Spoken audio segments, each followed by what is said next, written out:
उधर बड़ी खबर आई, मध्य प्रदेश, राजस्थान और छत्तीसगढ़ में कांग्रेस की हार से विपक्षी गठबंधन पर मचे हड़कंप पर 3 राज्यों में कांग्रेस की शिकस्त के बाद विपक्षी गठबंधन में तलवारें खिंच गईं, क्योंकि गठबंधन में शामिल पार्टियों ने ही कांग्रेस के खिलाफ मोर्चा खोल दिया। टीएमसी और उद्धव गुट वाली शिवसेना ने तो अपने मुखपत्र में खुलकर बोल दिया कि इस हार के लिए कांग्रेस जिम्मेदार है। 6 दिसंबर को दिल्ली में होने वाली विपक्षी गठबंधन की बैठक से भी कई पार्टियों के नेताओं ने किनारा कर लिया, जिनमें ममता बनर्जी, एमके स्टालिन और अखिलेश यादव शामिल हैं। माना जा रहा है कि ये नेता कांग्रेस से नाराज हैं, क्योंकि ममता बनर्जी ने आरोप लगाया कि कांग्रेस ने दूसरी पार्टियों से सीट शेयरिंग पर बात ही नहीं की, जिसका नतीजा ये हुआ कि कांग्रेस को 3 राज्यों में हार का सामना करना पड़ा और इसीलिए 3 राज्यों में कांग्रेस की हार के बाद विपक्षी गठबंधन में तलवारें खिंच गईं। खबर आई कि विपक्षी गठबंधन में शामिल कई पार्टियां कांग्रेस पर भड़की हुई हैं। नौबत यह आ गई कि 6 दिसंबर को दिल्ली में होने वाली बैठक से कई विपक्षी पार्टियों ने किनारा कर लिया, क्योंकि कांग्रेस के सहयोगी ही उस पर भड़क गए। या यूं कहें कि लोकसभा चुनाव से करीब 4 महीने पहले हुए विधानसभा चुनाव के नतीजे आते ही विपक्षी गठबंधन में तलवारें खिंच गई, क्योंकि कांग्रेस पर हिंदी पट्टी के 3 अहम राज्यों में गठबंधन के साथियों को दरकिनार कर अकेले चुनाव लड़ने का आरोप लगा। खासकर मध्य प्रदेश में, जहां कांग्रेस ने अकेले लड़ने के लिए अखिलेश यादव से झगड़ा मोल ले लिया और नतीजा आने के अगले ही दिन मध्य प्रदेश में कांग्रेस और समाजवादी पार्टी के झगड़े का जिक्र शुरू हो गया। विपक्षी गठबंधन में शामिल किसी पार्टी ने नाम लेकर अखिलेश का साथ दिया, तो किसी ने बिना नाम लिए कांग्रेस पर मध्य प्रदेश में मनमानी करने का आरोप लगाया और उसे सबको साथ लेकर चलने की नसीहत दी। अगर आपको ये गठबंधन आगे लेकर जाना है तो पार्टी छोटी हो या बड़ी हो, अपने राज्य में सबको साथ लेकर हम चले। माना जा रहा है कि कांग्रेस की रुख की वजह से ही कई पार्टियों ने उसे तेवर दिखाने शुरू कर दिए और 6 दिसंबर को दिल्ली में होने वाली विपक्षी गठबंधन की बैठक में शामिल नहीं होने का फैसला किया, क्योंकि ये बैठक कांग्रेस अध्यक्ष मल्लिकार्जुन खड़गे ने बुलाई। और सूत्रों ने खबर दी कि टीएमसी और समाजवादी पार्टी जैसी पार्टियों के नेता इस बैठक में शामिल नहीं होंगे। वो अलग बात है कि इन पार्टियों ने बैठक में शामिल नहीं होने के अलग अलग कारण दिए, लेकिन माना जा रहा है कि ये पार्टियां कांग्रेस को अपनी नाराजगी दिखा रही हैं, क्योंकि पटना, बेंगलुरु और मुंबई में हुई विपक्षी गठबंधन की बैठक में ये नेता शामिल हुए थे। पटना की बैठक में तो ममता और अखिलेश ने राहुल गांधी के साथ मंच तक साझा किया था। बेंगलुरु और मुंबई की बैठक में भी विपक्ष ने एकता दिखाई थी, लेकिन विधानसभा चुनाव में कांग्रेस की 3 राज्यों में हार के बाद उसके अपने दोस्तों ने ही उसे आंखें दिखानी शुरू कर दी।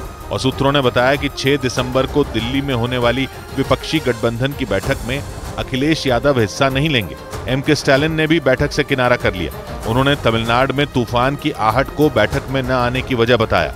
खबर है कि ममता बनर्जी भी इस बैठक में हिस्सा नहीं लेंगी, यानी संकेत मिलने लगे कि मल्लिकार्जुन खड़गे ने विपक्षी गठबंधन की जो चौथी बैठक बुलाई वो पहले जैसी नहीं होने वाली, क्योंकि सूत्र बता रहे हैं कि इस बार ममता, अखिलेश और स्टालिन समेत कई विपक्षी नेता बैठक में शामिल नहीं होंगे। यही नहीं, सूत्रों ने तो ये तक बताया कि कांग्रेस की सहयोगी पार्टियां उस पर दबाव बनाने की तैयारी में, क्योंकि वो चाहती हैं कि उनकी सलाह को भी तवज्जो मिले और विपक्षी गठबंधन में उनकी राय की भी वही अहमियत हो जो कांग्रेस की है, क्योंकि मध्य प्रदेश में कांग्रेस पर समाजवादी पार्टी के साथ सीट शेयरिंग पर बात नहीं करने का आरोप लगा। नतीजे आने के बाद कांग्रेस को तीखे तेवर दिखाने के मूड में दिख रही ममता बनर्जी ने खुद इसका जिक्र किया। ममता बनर्जी ने बयान दिया कि टीएमसी ने कांग्रेस से कहा था कि सीट शेयरिंग पर बात कर ली जाए, क्योंकि ऐसा हुआ होता तो विधानसभा चुनाव के नतीजे इससे बेहतर होते। इससे पहले टीएमसी ने अपने मुखपत्र जागो बांग्ला में भी कांग्रेस को आड़े हाथ लिया और लिखा कि ये बीजेपी की जीत नहीं बल्कि कांग्रेस की हार है। माना जा रहा है कि 6 दिसंबर की बैठक में सीट शेयरिंग पर बात हो सकती है, क्योंकि सूत्र बता रहे हैं कि कांग्रेस और उसकी सहयोगी पार्टियों के बीच तलवारें खिंचने की यही सबसे बड़ी वजह है। मध्य प्रदेश में तो चुनाव से ठीक पहले ये झगड़ा दुनिया के सामने भी आ गया था, क्योंकि अखिलेश यादव ने आरोप लगाया था कि कांग्रेस ने सीट बंटवारे के दौरान उसे नजरअंदाज किया, जबकि शुरुआत में कांग्रेस ने उसे मध्य प्रदेश में कुछ सीटें देने का वादा किया था, लेकिन बाद में कांग्रेस अपने वादे से मुकर गई। समाजवादी पार्टी के इसी आरोप के बाद सारा झगड़ा शुरू हुआ था, क्योंकि अखिलेश यादव का कहना था कि कांग्रेस ने उन्हें मध्य प्रदेश में 7 सीटें देने का वादा किया था, लेकिन बाद में कांग्रेस अपनी बात से पलट गई और मध्य प्रदेश में कांग्रेस और समाजवादी पार्टी में सीट शेयरिंग पर तू मैं शुरू हो गई। इस बारे में कमलनाथ के एक बयान पर खूब बवाल भी हुआ था। अरे भाई छोड़ो अखिलेश। कमलनाथ के बयान पर अखिलेश ने भी तीखा जवाब दिया था। उनके नाम में ही कमल हो तो अखिलेश ही कहेंगे और क्या, अखिलेश तो नहीं कहेंगे। यानी कांग्रेस की सहयोगी पार्टियों ने चुनाव से पहले ही उसे आंखें दिखानी शुरू कर दी थी। या यूं कहें कि कांग्रेस पर मनमानी का आरोप लगाने वाले अखिलेश ने इसकी शुरुआत करीब 2 महीने पहले ही कर दी थी और ये संकेत मिलने लगे थे कि अगर विधानसभा चुनाव में कांग्रेस की वजह से जरा सी ऊंच नीच हुई तो विपक्षी गठबंधन में शामिल पार्टियां उसके खिलाफ मोर्चा खोलने में देर नहीं करेंगी। वो अलग बात है कि मध्य प्रदेश में सीट शेयरिंग के लिए कांग्रेस से लड़ने वाली समाजवादी पार्टी को 1% से भी कम वोट मिले, लेकिन कांग्रेस से नाराज दिख रही विपक्षी गठबंधन की पार्टियों ने इसका जिक्र तक नहीं किया। उल्टा वो कांग्रेस को ही नसीहत देती दिखी कि वो बीजेपी से अकेले लड़ने के बारे में सपने में भी न सोचे। विपक्षी गठबंधन में शामिल जेडीयू और टीएमसी जैसी पार्टियों ने तो खुलकर आरोप लगाया कि कांग्रेस सारा काम अकेले करना चाहती है और इसीलिए वो विपक्षी गठबंधन में शामिल किसी पार्टी की राय नहीं लेना चाहती। जेडीयू और टीएमसी जैसी पार्टियों का यह आरोप विपक्षी गठबंधन की एकता के लिए खतरा माना जा रहा है, क्योंकि ये गठबंधन बनाने के लिए नीतीश और ममता बनर्जी ने खूब मेहनत की थी। ममता बनर्जी ने तो बंगाल में कांग्रेस से अपना सालों पुराना झगड़ा तक बुला दिया था। नीतीश कुमार ने भी खूब कोशिश की थी। अटकलें लगीं कि विपक्षी गठबंधन को बनाने के लिए उन्होंने पीएम पद से अपनी दावेदारी तक छोड़ दी थी और कांग्रेस को इस गठबंधन में शामिल करने के लिए जमीन आसमान एक कर दिया था। लेकिन अब नीतीश की ही पार्टी कांग्रेस से खफा दिख रही है, क्योंकि उसने खुलकर बोल दिया कि कांग्रेस का बीजेपी से अकेले भिड़ने के बारे में सोचना सपने जैसा है। यानी लोकसभा चुनाव से पहले का सेमीफाइनल कहे जा रहे विधानसभा चुनाव के नतीजों से कांग्रेस की मुश्किल बढ़ सकती है, क्योंकि केवल बीजेपी ही नहीं, उसके अपने सहयोगी भी उसके फैसलों से नाराज दिखे। क्योंकि 2023 के विधानसभा चुनाव के नतीजों का असर लोकसभा चुनाव पर भी पड़ सकता है, क्योंकि विपक्षी गठबंधन बनाने के पीछे की असली वजह 2024 का लोकसभा चुनाव ही था।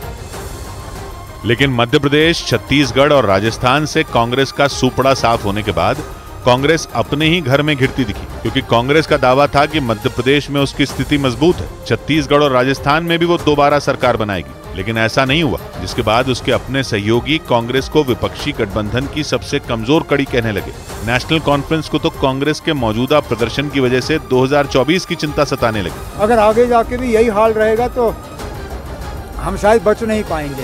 यानी 3 अहम राज्यों में हार के बाद कांग्रेस की भूमिका पर उसी के सहयोगियों ने सवाल उठाए, या यूं कहें कि उन्होंने कांग्रेस पर दबाव बनाने की तैयारी कर ली, क्योंकि उन्हें लोकसभा चुनाव की चिंता है, क्योंकि विपक्षी गठबंधन बना ही इसलिए था और विधानसभा चुनाव में कांग्रेस का प्रदर्शन उम्मीदों के मुताबिक नहीं रहा। 2 राज्यों में तो उसके हाथों से बीजेपी ने सत्ता ही छीन ली, जिसके बाद कांग्रेस की सहयोगी पार्टियों ने ही उस पर उंगली उठा दी।